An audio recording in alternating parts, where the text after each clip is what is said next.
My name is Joseph Calabria. I'm the commander of the Corporal Alan F. Kevlahan Chapter, Korean War Veterans of Staten Island. We're also a member of the Korean War Veterans Association. This organization has been in effect since 1990. It was founded by a fellow by the name of Ed Greiger, who is, I believe, the latest I heard was in the Veterans Hospital in St. Albans.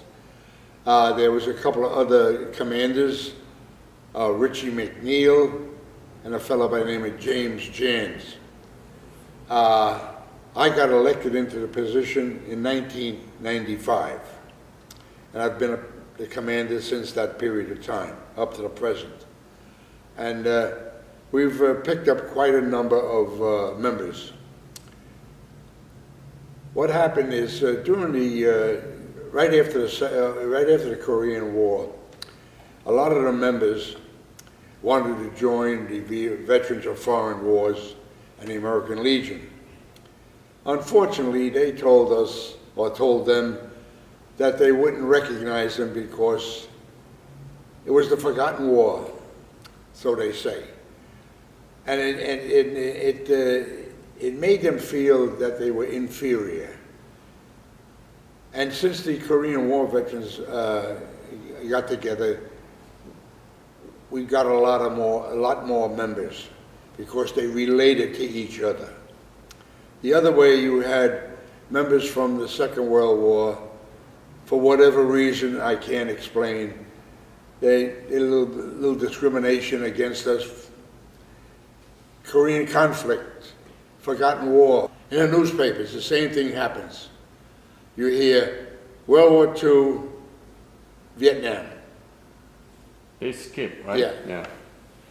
Just recently, on July the 3rd, there was an article in the Staten Island paper, Staten Island Advance, Allegiance to America. And again, it mentioned World War II and Vietnam.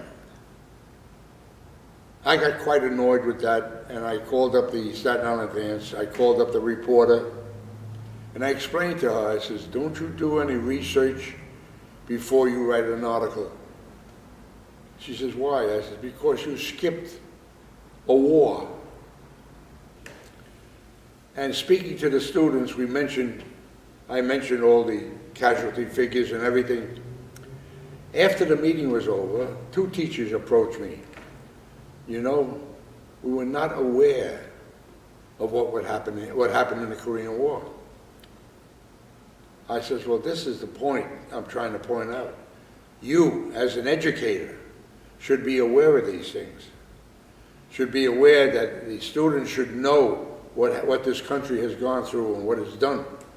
I said, so I don't think there's any excuse for that. You should be aware of that. Well, we apologize for not being aware of it. So, you know, it's a never-ending battle to try to educate the public to know what's happened. They should also know, and we told them, the Korean people are very, very appreciative of what we've done for them and for their country. Absolutely. I said, we helped them get freedom and democracy. They're close to being one of the powers in the world today. I said, now we have the Hyundai and we have the Kia. When I was in Korea, we had to be careful of the honey bucket and papasan. But I drove a truck in Korea. And looking back, I read a story where the Hyundai, when they made that car, they made it out of 55-gallon drums. They cut the drums up and made the body parts. Today, it's a beautiful car. Last year, myself, George, and two other members went to Korea. Totally remarkable. In 61 years, what they've done in their country makes you feel proud that what you did, what you helped contribute to, made this country what it is today. You got high rises, you got a subway, you got a highway, you got all kinds of bridges, and it's just really, really makes you feel proud of the fact that, hey, I was here, I helped do what had to be done, and the people are very good. And like I say, we can't expect nothing more. Of all the wars that the United States has fought, Korea's is the only one that seems to should give us the credit we're due.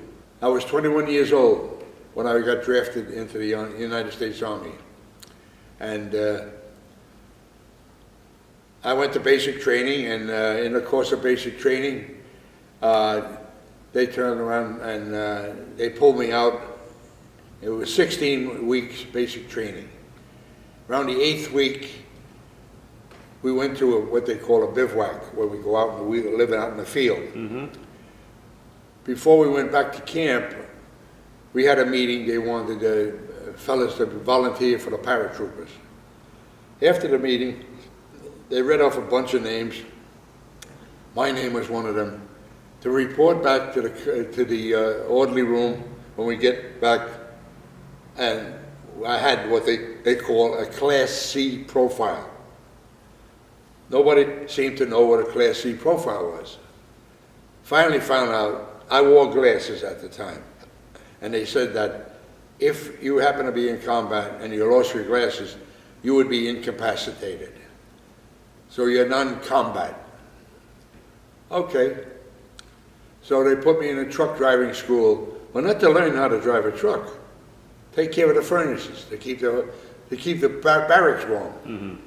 After 8 weeks there, then I went to check with the finance department to see that my records were straight, and that if I went overseas, the money would be sent back to my mother, who was a widow.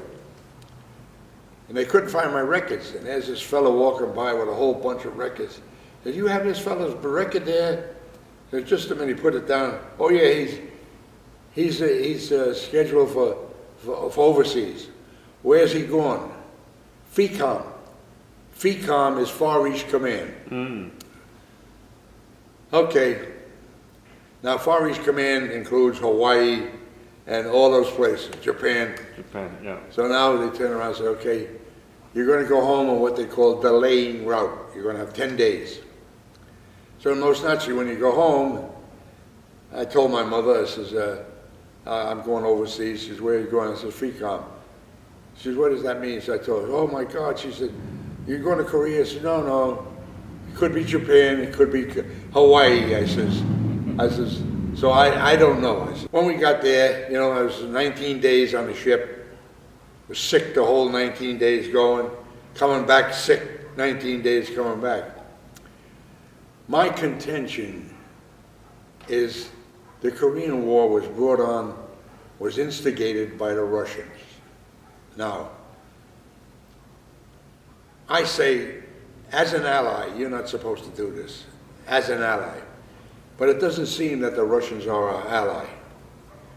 They instigated the start of the Korean War. They instigated the North Koreans to invade the South Koreans. Mm-hmm. Fortunately, General MacArthur was able to invade Incheon to cut the supply lines for North Korea. I arrived in Yokohama. Mm-hmm. Yokohama, then they sent us to Camp Drake in Tokyo. And we processed there. What we did was we had to turn in all our clothing that we brought with us. And they issued us fatigue uniform. Then they put us on a train, took us down, all the way down to the very end of Japan, Sasebo. And we stood there for another day or two to process. Then they put us on a Japanese ship and took us to Busan. When was that? When did you arrive? I got there in April of 1952. 52? Yeah. I was there a total of 18 months in Korea. Mm-hmm. When I arrived in Korea, then they took us by train up north, and they got us to Chuncheon, where I was stationed. I was in a trucking company, the 55th Truck Battalion, 715 Trucking Company. We supplied troops ammunition, fuel, and food to the front lines. We were a rear echelon operation, and we used to go up, following the convoy over the mountains and so on and so forth. We were very, very fortunate. When you look back and see the situation that happened in Afghanistan or in the Mideast, where the trucks get bombed, they hit road mines, and so on and so forth. Why we say we're very fortunate, the North Koreans didn't have the kind of air power. If they had the air power, we'd have been sitting ducks. Because to go up the mountains in Korea, they were cut out of the sides of mountains. You had to go very slow. It was very steep, and it was only able to get just 2 trucks by. And we in the convoy and delivered what we had to deliver and so on and so forth. And I had one experience. We were in the car, I was in a convoy, and we going up the mountain. As I'm coming down the mountain, all of a sudden my steering wheel spun out of my hand. Really? What had happened, I hit the brake and it started to go toward the side of the mountain. What had happened, the steering rod broke. So the convoy passed me by and they told me they would send someone up to fix the truck, which later on I stood there during the night, pitch black, no lights, no nothing. But I heard Korean voices. I don't know whether they're Korean or North Korean or South Korean, but you could hear them. Like I said, it's kind of scary, you know. Young fella, 21 years old, foreign country, 7,000 miles from home. What could you say? And the area I was in was mostly farmland, in small villages and so on and so forth. They had told us not to fraternize with the people. And we didn't. That's why, you know, when you come back, you didn't learn too much, you know, because the people didn't speak our language and we didn't speak their language. So we did the best we could. Chuncheon, at the time I got there, a lot of the buildings were destroyed. Periodically, we used to have what they call a fellow by the name, Bed Check Charlie. He used to be a small plane, used to fly in between the mountains, use the river as a guideline to try to get into Chuncheon to try to bomb that airfield. But fortunately they didn't. We'd have to jump out of bed, go into the foxholes to stay there, what they call a red alert.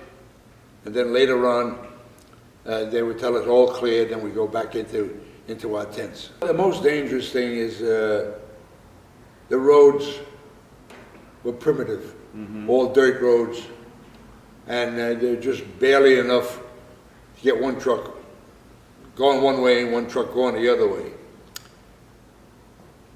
Not to be disrespectful, the Korean drivers were a lot to be desired. You had to make sure you know how to drive, you know, because you just went by each other, you know. And I wasn't going to go on the other side down the hill. And that's the scary part of it, is not being able to go and see the roads that were safe enough to travel on. And like I said, we had to worry about the honey bucket and Papasan. Papasan used to have the branches carried on his A-frame, so you had to be careful you didn't want to hit him. And the honey buckets also, they were slow moving, and you know. And like I said, when I first got to Seoul, it was flat. It was bombed out. And when I finally went back last year, I was very, very surprised and very, very honored to see what the Korean people did. Very resourceful people and very hard-working people. And it's just a credit to them. What do you think is the impact of your service during the Korean War upon your life when you came back to the United States?